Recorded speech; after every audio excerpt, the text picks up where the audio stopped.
नमस्कार दोस्तों, मैं प्रिंस सैनी आपका स्वागत करता हूं हमारे चैनल लर्न एंड ग्रो में। आज हम बात करेंगे फ्लाई व्हील और जो गवर्नर होता है, इन दोनों के बीच में क्या डिफरेंस होता है, ये दोनों काम कैसे करते हैं वो जानेंगे। तो सबसे पहले जानते हैं कि जो फ्लाई व्हील होता है वो क्या होता है। फ्लाई व्हील क्या करता है, ये कंट्रोल करता है स्पीड वेरिएशंस को जो कि हमारी पैदा होती हैं fluctuation of the engine turning movement के कारण during each cycle of operation, हर एक साइकिल ऑफ ऑपरेशन के दौरान। तो चलिए इसको समझते हैं, यहाँ पर हम कहना क्या चाहते हैं और फ्लाईव्हील करता क्या है। अब यहाँ पर देखिए, इस तरह से जो इंटरनल कंबशन इंजन हम ले लेते हैं और एक 4 स्ट्रोक इंजन ले लेते हैं। 4 स्ट्रोक इंजन, 4 स्ट्रोक कौन कौन से होते हैं ये भी हमें पता है। पहला जो स्ट्रोक होता है वो सक्शन का स्ट्रोक होता है। दूसरा जो स्ट्रोक होता है वो कंप्रेशन का स्ट्रोक होता है। तीसरा जो स्ट्रोक होता है वो ही वर्किंग स्ट्रोक होता है, जो मेन स्ट्रोक है जहां पर हमें काफी ज्यादा वर्क डन मिलता है, तो इसलिए वर्किंग और एक्सपेंशन आप इसको बोल लेते हैं। और फोर्थ जो स्ट्रोक होता है वो एग्जॉस्ट स्ट्रोक होता है। अब यहाँ पर देखिए, ये जो पिस्टन है, यहाँ पर ये पिस्टन है और ये अप और डाउन मूवमेंट करता है। यहाँ पर टॉप डेड सेंटर होता है, यहाँ पर बॉटम डेड सेंटर होता है। टीडीसी से बीडीसी और बीडीसी से टीडीसी ये मूव करता है जब यहाँ पर गैसेस बर्न होती हैं। ये इनलेट वाल्व है और ये एग्जॉस्ट वाल्व है। अब यहाँ पर होगा क्या, देखिए, ये जो पिस्टन होता है हमारा, ये हमारा कनेक्टेड होता है जो हमारा क्रैंक शाफ्ट होती है। तो ये क्रैंक शाफ्ट से कनेक्टेड होगा। अगर हम इस तरह से इसको समझे कि यहाँ पर ये सिलेंडर वाल ले लेते हैं, यहाँ पर ये पिस्टन हो गया और यहाँ पर ये कनेक्टिंग रोड हो गई, इसको हम CR लिख देते हैं। यहाँ पर ये क्रैंक होती है, ये क्रैंक है जो कि मूव करती है और ये क्रैंक जो है हमारी यहाँ क्रैंक शाफ्ट से कनेक्टेड होती है। तो ये होती है हमारी क्रैंक शाफ्ट। मेन काम है क्या, मेन काम है कि जो ये गैसेस बर्न होंगी ये पिस्टन को मूव करेंगी, पुश करेंगी, जिससे कनेक्टिंग रोड पुश होगी और ये इस क्रैंक को घुमाएगा। जब ये क्रैंक घूमेगी, इस तरह से मान लेते हैं कि ये घूमेगी, तो क्रैंक शाफ्ट घूमती है। अब यहाँ पर क्या होता है, चारों स्ट्रोक के दौरान हमारा सिर्फ एक वर्किंग स्ट्रोक है, जिसको हम थर्ड जो स्ट्रोक है हमारा, जो वर्किंग स्ट्रोक है, जहां पर बहुत सारा वर्क हमें मिलता है, उसी वर्क को हमें यूज करना है बाकी के तीनों स्ट्रोक के लिए। या ऐसा कहें कि जो वर्किंग स्ट्रोक में बहुत स्पीड से ये घूमेगी जो क्रैंक शाफ्ट है, लेकिन उसका अब हमें जो नेक्स्ट जो स्ट्रोक है हमारा, जैसे कि एग्जॉस्ट आ गया, इसके बाद फिर दोबारा से सक्शन और कंप्रेशन आ जाएगा, लेकिन उन स्ट्रोक में तो कोई हमें वर्क डन नहीं मिलता। तो उनके लिए एनर्जी जो है हमें चाहिए होती है, वो एनर्जी जो है हमें इसी स्ट्रोक से ट्रांसफर करनी पड़ेगी। तो इसीलिए यहाँ पर फ्लाई व्हील का यूज किया जाता है। क्रैंक शाफ्ट के ऊपर फ्लाई व्हील लगाया जाता है। ये जो है हमारा एक फ्लाई व्हील यहाँ पर लगा होता है।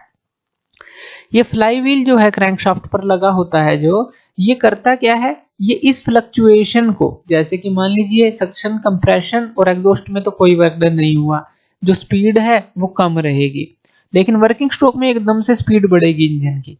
तो ये फ्लक्चुएशन हुई स्पीड के अंदर, तो ये इस फ्लक्चुएशन ऑफ स्पीड को रिड्यूस करने का काम करता है। क्योंकि इस फ्लाई व्हील का काम क्या होता है, ये फ्लाई व्हील जब वर्किंग स्ट्रोक होता है तो ये एनर्जी को स्टोर कर लेता है, इसकी एनर्जी इंक्रीज हो जाती है, उसको स्टोर कर लेता है, क्योंकि यहाँ पर काफी ज्यादा वर्क डन मिलता है, एक्सेस ऑफ एनर्जी पैदा होती है, तो उसको वो स्टोर कर लेता है। और यहाँ पर उसकी स्पीड भी इंक्रीज हो जाती है इसके दौरान। जैसे ही आगे के स्ट्रोक हैं, जैसे सक्शन है, कंप्रेशन और एग्जॉस्ट है, वहां पर हमें वर्किंग नहीं मिल रही, तो वहां पर ये जो है फ्लाई व्हील अपनी उस एनर्जी को जो एक्सेस में इसने स्टोर की है उसको वो छोड़ देता है और उनको तीनों स्ट्रोक को काम करने की क्षमता देता है। और जो फ्लक्चुएशन ऑफ स्पीड है, यानी कि कम ज्यादा एकदम से होना, उसको ये रिड्यूस करने की कोशिश करता है, कम करने की कोशिश करता है।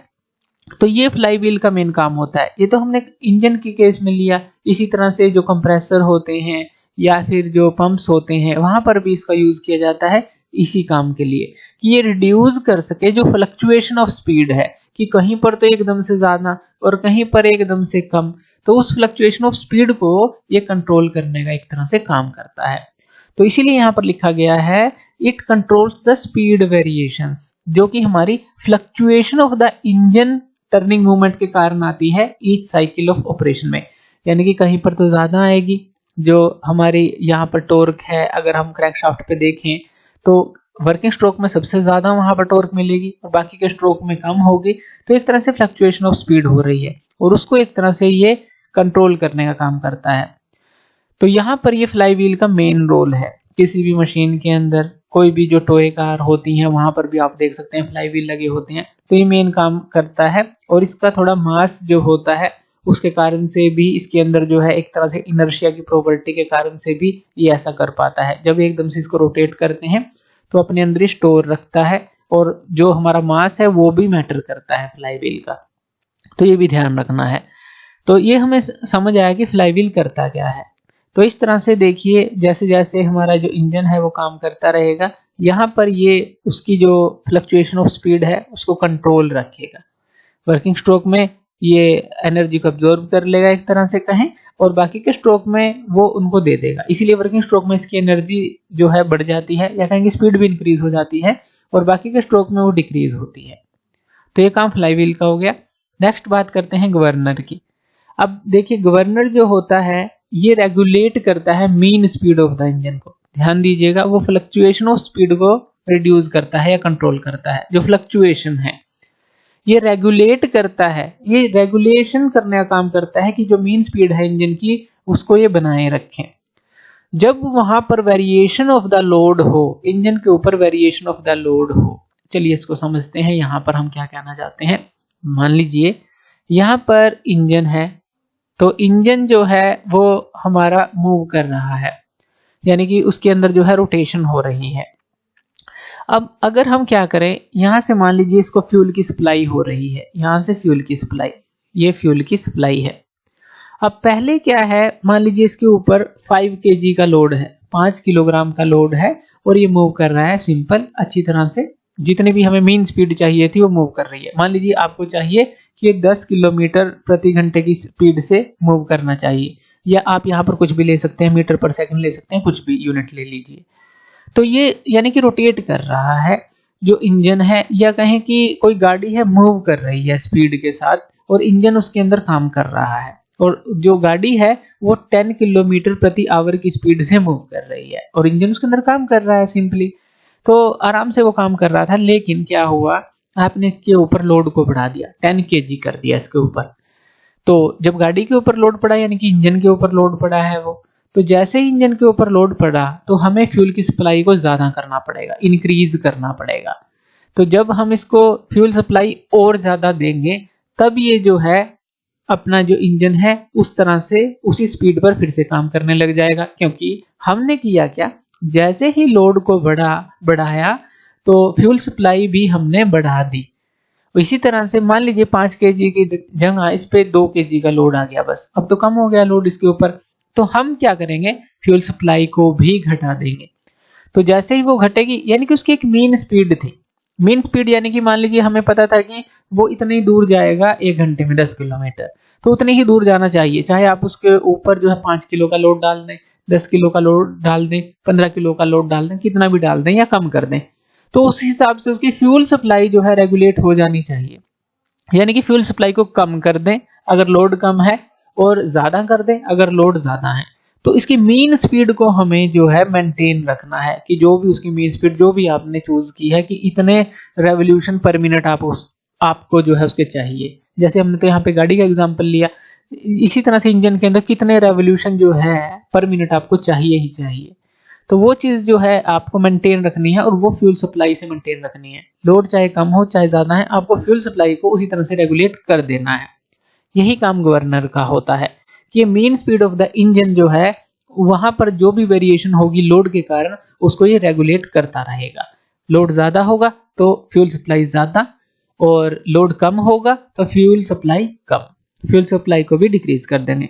चलिए यहाँ पर हम एक एग्जांपल ले लेते हैं, गवर्नर का एक सिंपल सा एग्जांपल ले लेते हैं। ये जो हमने यहाँ पर बनाया है, यहाँ पर देखिए ये जो है रोटेटिंग शाफ्ट होती है। ये जो रोटेटिंग शाफ्ट है ये हमारी इंजन के शाफ्ट से कनेक्ट होती है। इंजन के शाफ्ट के साथ इसका मैकेनिज्म बनाया जाता है कि जितनी स्पीड पर वो घूमेगा उसी हिसाब से ये घूमती है। अब ये घूमती है, यहाँ पर ये वेट लगे होते हैं, जैसे ये W1 है और ये W2 है। अब जैसे ही अगर ये तेजी से घूमता है, तेजी से घूमेगा तो ये जो है ये भी तो हमारी घूमेंगी, ये जो हमारे वेट है ये इस तरह से घूमेंगे। अब जैसे ये घूमेंगे, अगर तेजी से घूमेंगे तो ये स्लीव जो है ये इसके ऊपर स्लाइड करती है, ऊपर की तरफ चली जाती है। तेजी से घूमेगा तो ये ऊपर की तरफ जाएगी, क्योंकि जो वेट है वो भी ऊपर की तरफ जाएंगे अगर ये तेजी से घूमेगा, ये जो शाफ्ट है। अब ये तेजी से घूमेगा, ये ऊपर की तरफ जाएगी, तो इसका मैकेनिज्म जो है फ्यूल सप्लाई के साथ बनाया जाता है, जो कि फ्यूल सप्लाई है, जो कि हमें इंजन को देनी है। अब जब ये तेजी से घूम रहा है तो फ्यूल की जो सप्लाई है, जैसे ही ये ऊपर की तरफ जाएगा उसको कम कर देगा, क्योंकि मीन स्पीड हमें रखनी है। जैसे मान लीजिए आप रोटेशन की स्पीड जाते हैं, जो भी रोटेशन की स्पीड है वो आप रनिंग पर मिनट जो है 5 रेवोल्यूशन पर मिनट चाहते हैं। लेकिन अगर वो मान लीजिए वो तेज हो रहा है, मान लीजिए ये हो गया हमारा 7 रेवोल्यूशन पर मिनट, ये बढ़ गई स्पीड इंजन की, तो ये क्या है उस सप्लाई को कम कर देगा। और जैसे ही मान लीजिए ये सप्लाई जो है हमारी कम होगी तो ये मेन स्पीड जो है रेगुलेट हो जाएगी। अगर आप इसके ऊपर लोड को बढ़ाते हैं, लोड आपने इंक्रीज कर दिया, लोड इंक्रीज कर दिया तो ये वेट जो है नीचे की तरफ जाएंगे, क्योंकि ये आहिस्ता घूमने लग जाएंगे तो ये वेट जो है नीचे की तरफ जाएंगे। जो सेंट्रीफ्यूगल फोर्स है जो इन पे लग रही थी वो कम हो जाएगी और ये वेट जो है वो नीचे की तरफ जाने लगेंगे। नीचे की तरफ जैसे ही जाने लगेंगे तो फ्यूल सप्लाई जो है वो इंक्रीज हो जाएगी। मान लीजिए जैसे ही लोड बढ़ाया तो ये 2 रेवोल्यूशन पर मिनट पर घूमने की कोशिश करने लगा, लेकिन आपने फ्यूल सप्लाई को बढ़ा दिया तो वो फिर से 5 रेवोल्यूशन पर मिनट की स्पीड पर आ जाएगा इंजन। यानी कि मेन काम क्या है, फ्यूल सप्लाई को रेगुलेट करना और मेन स्पीड जो है इंजन की उसको रेगुलेट करना जब यहाँ पर लोड की वेरिएशन होती है। तो ये मेन डिफरेंस होता है फ्लाई व्हील और गवर्नर के बीच में। यहाँ पर हम मेन स्पीड ऑफ इंजन को बनाए रखते हैं वेरिएशंस ऑफ लोड के ऊपर, लेकिन जो फ्लाई व्हील है वो सिर्फ फ्लक्चुएशन ऑफ स्पीड को जो है रिड्यूस करता है, उसका लोड के ऊपर कोई भी लोड के अकॉर्डिंग जो है वो ये मेंटेन नहीं कर पाता, ये गवर्नर काम करता है। तो वो जो है सिर्फ फ्लक्चुएशन ऑफ जो स्पीड है उसको मेंटेन रखता है अकॉर्डिंग टू जहां पर भी आप उसको यूज कर रहे हैं, जो भी रिक्वायरमेंट है। तो थैंक यू वीडियो देखने के लिए, और इसी तरह की वीडियोस के लिए आप हमारे चैनल लर्न एंड ग्रो पे हमें सब्सक्राइब कर सकते हैं। धन्यवाद।